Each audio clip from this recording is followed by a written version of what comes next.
Good morning ਬੇਟਾ। ਆਪਾਂ ਪਿਛਲੀ ਵੀਡੀਓ 'ਚ ਪੜ੍ਹਿਆ ਸੀ ਕਿ ਸਮਾਜਿਕ ਸਮਝੌਤਾ ਕੀ ਆ, ਜਿਹਦੇ ਵਿੱਚ ਮਤਲਬ ਕਿ ਆਪਾਂ ਲਾਕ, ਰੂਸੋ ਤੇ ਹਾਬਸ ਦੇ ਵਿਚਾਰ ਪੜ੍ਹੇ ਸੀ।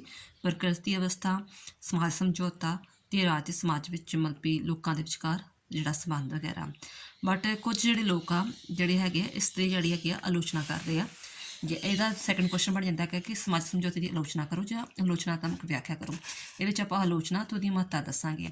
ਜਾਂ ਕੁਐਸਚਨ ਇਸ ਤਰ੍ਹਾਂ ਵੀ ਬਣ ਕੇ ਆ ਜਾਂਦਾ ਹੈ ਕਿ ਸਮਾਜ ਸਮਝੌਤਾ ਜਿਹੜਾ ਕਿ ਮੰਦਾ ਇਤਿਹਾਸ ਆ, ਮੰਦਾ ਕਾਨੂੰਨ ਆ, ਮੰਦਾ ਦਰਸ਼ਨ ਅਤੇ ਮੰਦਾ ਤਰਕ ਹੈ। ਠੀਕ ਹੈ, ਆਂਸਰ ਸਟਾਰਟ ਹੁੰਦਾ ਹੈ।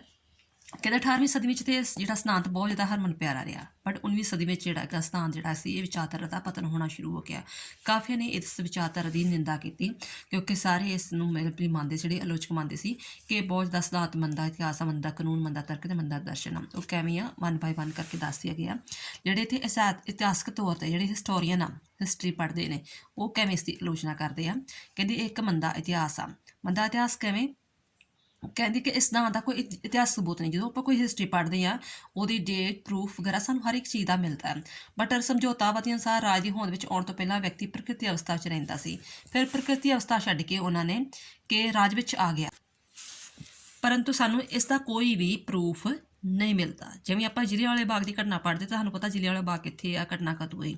ਬਟ ਰਾਜ ਮਤਲਬ ਵੀ ਪ੍ਰਕਿਰਤੀ ਅਵਸਥਾ 'ਚ ਛੱਡ ਕੇ ਕਿਵੇਂ ਮਤਲਬ ਲੋਕ ਜਿਹੜੇ ਰਾਜ ਵਿੱਚ ਆ ਗਏ, ਇਹਦਾ ਸਾਨੂੰ ਕੋਈ ਇਤਿਹਾਸਕ ਪ੍ਰੂਫ ਨਹੀਂ ਮਿਲਦਾ। ਨੈਕਸਟ ਹੈਗਾ ਵਾ ਮਨੁੱਖ ਵਿਅਕਤੀਵਾਦੀ। ਜਿਹੜਾ ਹਾਬਸ ਆ ਉਹਨੇ ਵਿਅਕਤੀ ਨੂੰ ਹਮੇਸ਼ਾ ਜਿਹੜਾ ਲਾਲਚੀ ਬਣਾਇਆ, ਸਮਝਿਆ, ਖੁਦਗਰਜੀ ਮੰਨਿਆ ਕਿ ਪ੍ਰਕਿਰਤੀ ਅਵਸਥਾ 'ਚ ਬੜਾ ਜਿਹੜਾ ਗਾ ਉਹਦਾ ਭੈੜਾ ਜੀਵਨ ਸੀ। ਬਟ ਜਿਹੜੇ ਆਲੋਚਕ ਕਹਿੰਦੇ ਆ ਕਿ ਮਨੁੱਖ ਵਿਅਕਤੀਵਾਦੀ ਨਹੀਂ ਆ, ਮਨੁੱਖ ਇੱਕ ਸਮਾਜਿਕ ਜੀਵ ਆ ਤੇ ਉਹ ਹਮੇਸ਼ਾ ਪਰਿਵਾਰ ਵਿੱਚ ਰਹਿੰਦਾ ਹੈਗਾ ਵਾ। ਠੀਕ ਆ, ਕਬੀਲੇ ਵਿੱਚ ਰਹਿੰਦਾ, ਸਮਾਜਿਕ ਦੀਆਂ ਲੋੜਾਂ ਨੂੰ ਪੂਰੀਆਂ ਕਰਦਾ ਹੈਗਾ ਵਾ ਤੇ ਮਨੁੱਖ ਕਦੇ ਵੀ ਵਿਅਕਤੀਵਾਦੀ ਨਹੀਂ ਆ। ਇਸ ਕਰਕੇ ਉਹ ਹਾਬਸ ਦੀ ਵੀ ਆਲੋਚਨਾ ਕਰਦੇ ਆ। ਨੈਕਸਟ ਹੈਗਾ ਇਹ ਸਿਧਾਂਤ ਇਤਿਹਾਸੀ ਧਾਰਾ ਦੇ ਵਿਰੁੱਧ ਆ ਕਿਉਂਕਿ ਕੋਈ ਵੀ ਚੀਜ਼ ਜਿਹੜੀ ਹੈਗੀ ਆ ਉਹ ਇੱਕਦਮ ਹੋਂਦ ਵਿੱਚ ਨਹੀਂ ਆਉਂਦੀ ਹੈਗੀ, ਉਹ ਹੌਲੀ ਹੌਲੀ ਵਿਕਾਸ ਕਰਦੀ ਹੈਗੀ ਆ।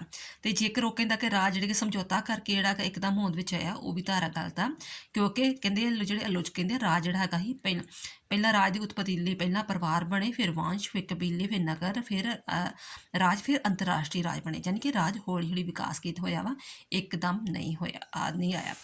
ਨੈਕਸਟ ਹੈਗਾ ਸਮਾਜ ਦੀ ਇਕਾਈ ਵਿਅਕਤੀ ਨਹੀਂ ਪਰਿਵਾਰ ਸੀ। ਕਹਿੰਦਾ ਜਿਹੜੇ ਆਲੋਚਕ ਜਿਹੜੇ ਹੈਗੇ ਆ ਸਮਝੌਤਾਵਾਦੀ ਆ, ਹਮੇਸ਼ਾ ਜਿਹੜੀ ਆਪਣੀ ਵਿਚਾਰਧਾਰਾ ਵਿਅਕਤੀ ਤੇ ਆਲੇ ਦੁਆਲੇ ਘੁਮਾਉਂਦੇ ਨੇ ਵਿਚਾਰਧਾਰਾ।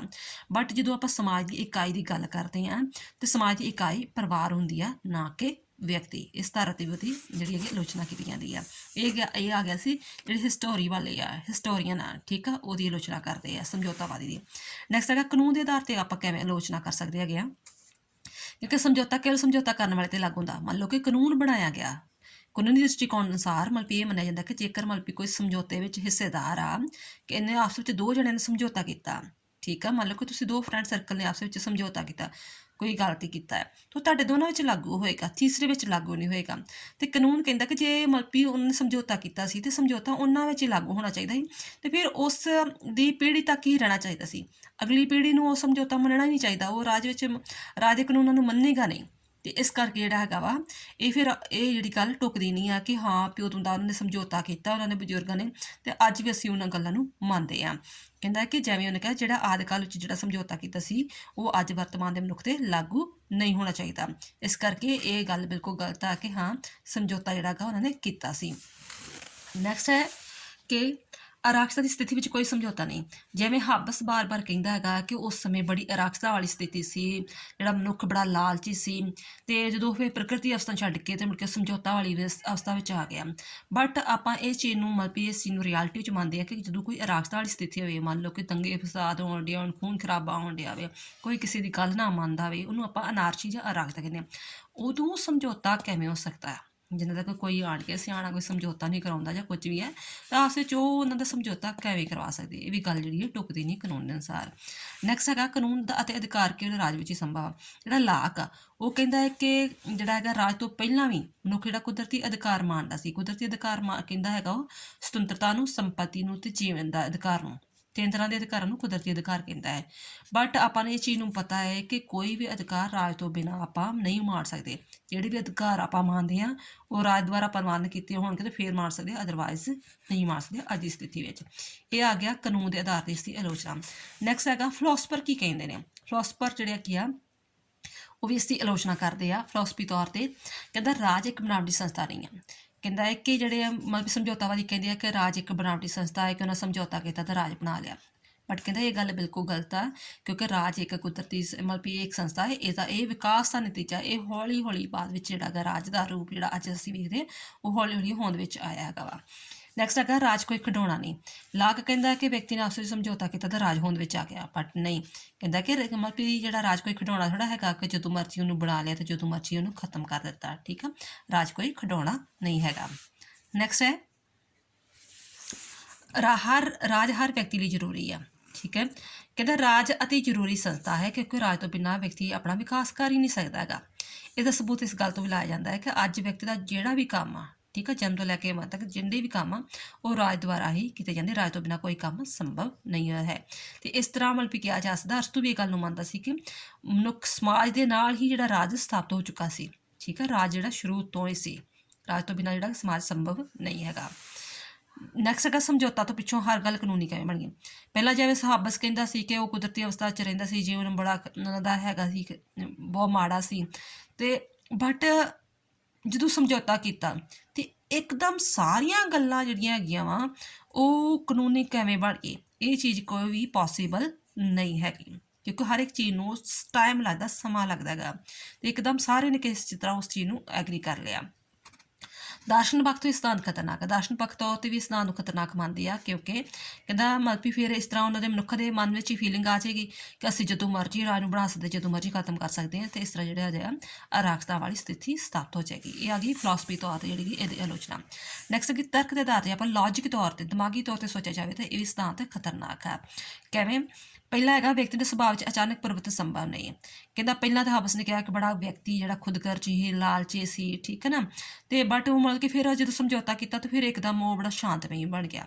ਬਟ ਇਹ ਗੱਲ ਕਿਵੇਂ ਪੋਸੀਬਲ ਹੋ ਸਕਦੀ ਕਿ ਪਹਿਲਾਂ ਉਹ ਵੇਖਿਆ ਲਾਲਚੀ ਸੀ ਤੇ ਸਮਝੌਤਾ ਹੋਣ ਦੇ ਬਾਅਦ ਇੱਕਦਮ ਜਿਹੜਾ ਗਾ ਉਹ ਸਾਊ ਬਣ ਗਿਆ। ਠੀਕ ਆ, ਨੈਕਸਟ ਹੈ ਸਮਝੌਤਾ ਸੁਤੰਤਰਤਾ ਅਤੇ ਅਧਿਕਾਰ ਪ੍ਰਗਤੀ ਅਵਸਥਾ 'ਚ ਸੰਭਵ ਨਹੀਂ। ਲਾਕ ਕਹਿੰਦਾ ਕਿ ਪਹਿਲਾਂ ਵੀ ਮਨੁੱਖ ਜਿਹੜਾ ਪ੍ਰਗਤੀ ਅਵਸਥਾ 'ਚ ਜਿਹੜੇ ਇਹ ਅਧਿਕਾਰ ਮਾਣਦਾ ਸੀ, ਸੁਤੰਤਰਤਾ ਦਾ ਅਧਿਕਾਰ ਤੇ ਇੱਕ ਉਹਦੇ ਸੁਤੰਤਰਤਾ ਦਾ ਅਧਿਕਾਰ ਜਿਹੜੇ ਹੈਗੇ ਸੰਪਤੀ ਦਾ ਤੇ ਜੀਵਨ ਦਾ।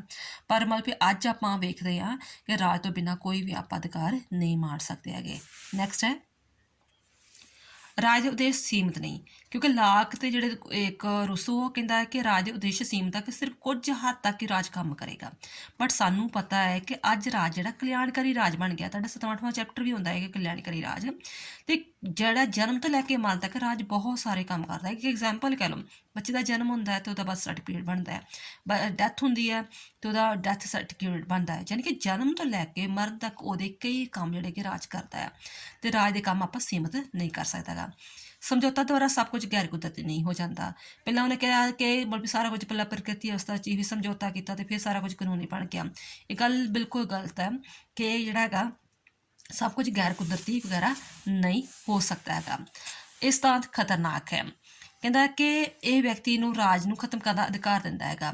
ਜੇਕਰ ਮਤਲਬ ਉਹ ਕਹਿੰਦਾ ਲਾਕ ਕਹਿੰਦਾ ਕਿ ਜੇਕਰ ਬਾਦਸ਼ਾਹ ਜਿਹੜਾ ਹੈਗਾ ਲੋਕਾਂ ਅਨੁਸਾਰ ਕੰਮ ਨਹੀਂ ਕਰਦਾ ਹੈਗਾ ਤਾਂ ਉਹਨੂੰ ਆਪਾਂ ਖਤਮ ਕਰ ਸਕਦੇ ਹਾਂ, ਉਹਨੂੰ ਲਾ ਸਕਦੇ ਹਾਂ।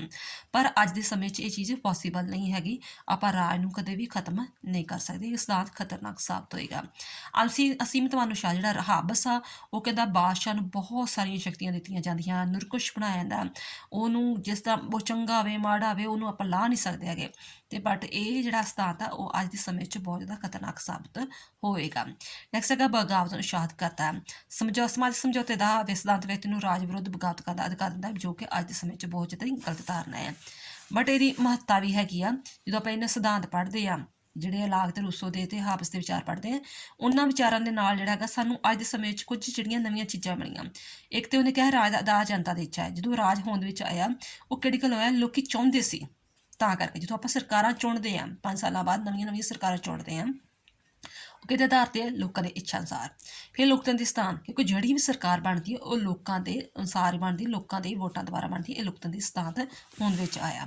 ਨੈਕਸਟ ਹੈ ਪਹਿਲਾਂ ਇਹ ਮੰਨਿਆ ਜਾਂਦਾ ਸੀ ਕਿ ਬਾਦਸ਼ਾਹ ਨੂੰ ਦੇਵੀ ਅਧਿਕਾਰ ਮਿਲੇ। ਦੇਵੀ ਅਧਿਕਾਰ ਯਾਨੀ ਕਿ ਰੱਬ ਵੱਲੋਂ ਅਧਿਕਾਰ ਮਿਲੇ, ਜਿੰਨਾ ਮਰਜ਼ੀ ਉਹ ਅਧਿਕਾਰ ਵਰਤ ਸਕਦਾ ਹੈ, ਜਿਹਨੂੰ ਮਰਜ਼ੀ ਉਹ ਮੌਤ ਦੀ ਸਜ਼ਾ ਦੇ ਸਕਦਾ ਹੈਗਾ ਵਾ, ਜਿਵੇਂ ਮਰਜ਼ੀ ਅਤਿਆਚਾਰ ਕਰ ਸਕਦਾ ਹੈ, ਉਹਦੇ ਦੇਵੀ ਅਧਿਕਾਰ। ਬਟ ਇਹਨਾਂ ਸਿਧਾਂਤਾਂ ਸਮਝੌਤੇ ਦੇ ਸਿਧਾਂਤਾਂ ਨਾਲ ਜਿਹੜੇ ਬਾਦਸ਼ਾਹ ਦੇ ਜਿਹੜੇ ਦੈਵੀ ਅਧਿਕਾਰ ਸੀ ਉਹ ਖਤਮ ਕਰ ਦਿੱਤੇ ਗਏ। ਠੀਕ ਆ, ਇਹਦੇ ਨਾਲ ਇਹ ਚੀਜ਼ ਵਧੀਆ ਹੋਈ। ਨੈਕਸਟ ਹੈਗਾ ਵਿਵਹਾਰਕ ਰਾਜਨੀਤੀ ਦੇ ਵਿੱਚ ਇਸ ਸਿਧਾਂਤ ਦੀ ਮਹੱਤਤਾ।